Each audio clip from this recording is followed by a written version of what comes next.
তো আমরা ব্র্যাকের নাম শুনেছি, ওনারা 15,000 স্কুল চালায় আফগানিস্তানে।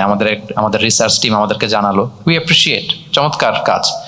তো এই কনভেনশনাল এই সমস্ত উদ্যোগের পাশাপাশি আমরা যদি আমাদেরকে কোশ্চেন করি যে আমাদের স্কুল কোথায়, এরকম যে আমাদের কোনো একটা কারিকুলাম বেসড 10,000 স্কুল আমরা এখানে চালাই, বাংলাদেশের বর্ডার ছাপিয়ে আমরা অন্য দেশে যে 20,000 স্কুল চালাই, আমরা কেন করতে পারলাম না?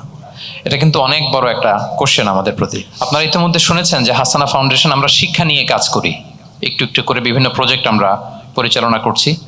আমরা কিছু মক্তবের পাইলটিং করছি, আপনারা শুনে থাকবেন।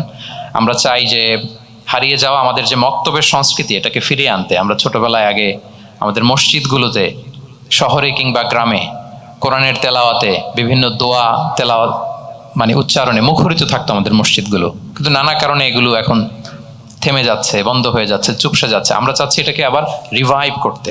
শুধু কোরআন শিক্ষার মধ্যেই না, আমরা চাচ্ছি একটা আলাদা আধুনিক মক্তবের জন্য একটা ডেডিকেটেড কারিকুলাম প্রণয়ন করতে, যেখানে কোরআন শিক্ষার পাশাপাশি নৈতিক মূল্যবোধ, যেখানে ভ্যালিউজ, মোরালিটি, এই বিষয়গুলো আমরা ইনক্লুড করব।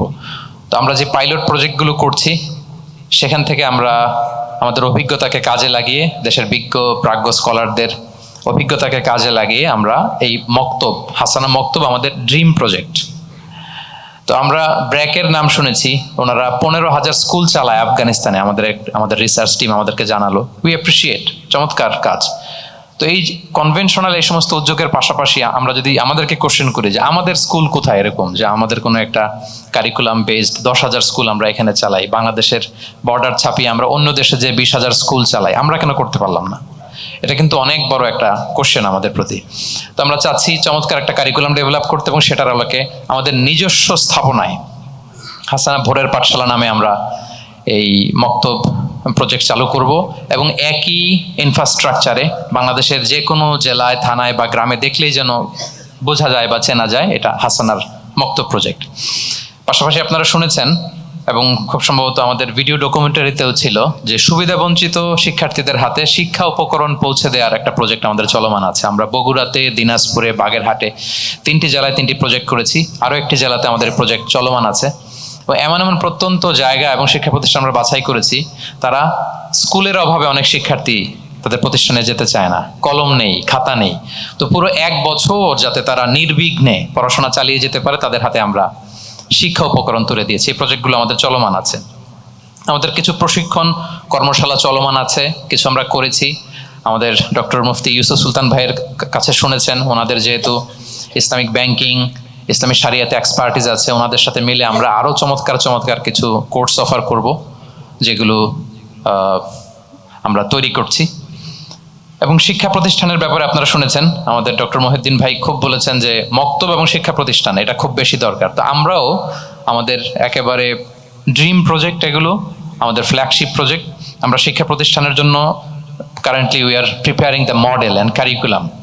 আপনারা যদি দেখেন যে চলমান আমাদের যে শিক্ষা ব্যবস্থা আছে, সেখানে পার্থিব সফলতাকে, সাকসেসকে খুব গুরুত্ব দেওয়া হয়। এখানে মোরালিটি, নৈতিকতা, আধ্যাত্মিকতা কিন্তু উপেক্ষিত থেকে যাচ্ছে।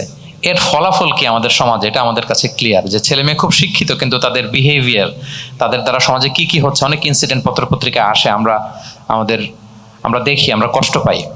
তো সেদিকে আমি যাচ্ছি না। ফলে অভিভাবকরা they are waiting for a alternative model. তারা এমন একটা মডেল চায় যেখানে ইন্টারন্যাশনাল স্ট্যান্ডার্ডকে বজায় রেখে ইসলামী মূল্যবোধের মিশেলে একটা কম্বাইন্ড মডেল, যেটার মধ্য দিয়ে তারা জাগতিক জ্ঞানেও জ্ঞানী হবে, আবার ইসলামী জ্ঞানেও তারা সাউন্ড থাকবে।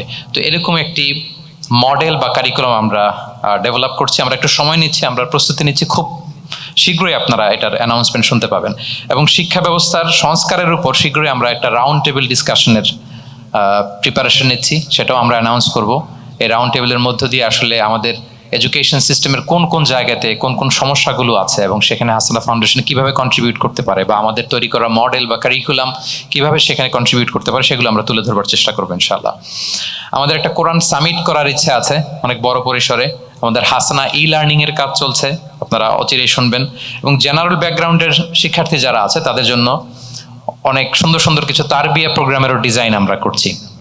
সম্মানিত সুধী, আমরা আপনাদের কাছে দোয়া চাই। আমরা আমাদের এই যে পরিকল্পনায়, যেই কাজগুলো আছে, প্রজেক্টগুলো আছে, আমরা যেন খুব সুন্দরভাবে সুচারুরূপে সেগুলোকে আঞ্জাম দিতে পারি, এক্সিকিউট করতে পারি। আপনারা আমাদের জন্য দোয়া করবেন। আসলে একটি সুন্দর এবং মানবিক সমাজ, শিক্ষিত সমাজ বিনির্মাণের যে এই মহৎ কাজ, এটি একক কোনো চেষ্টায় এটা সম্ভব না।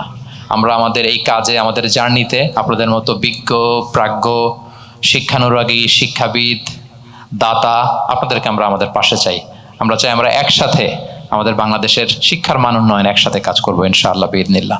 আমি আবারও যারা আজকে অতিথি হিসেবে আমাদের এই প্রোগ্রামকে আলোকিত করেছেন তাদেরকে ধন্যবাদ জানাই, এবং অডিয়েন্সকে ধন্যবাদ জানাই। বিশেষ করে আজকে যারা পুরস্কার গ্রহণ করবে, বিজয়ী হয়েছেন, তাদেরকে অফিসিয়ালি আমি কংগ্রেচুলেট করে অভিনন্দন জানিয়ে আমার সংক্ষিপ্ত আলোচনা এখানে শেষ করছি। হাযা মা ইনদি ওয়াল ইলমু ইনদাল্লাহি আলাইহি তাওয়াক্কালতু ওয়া ইলাইহি উনীব। আসসালামু আলাইকুম ওয়া রাহমাতুল্লাহি ওয়া বারাকাতুহু।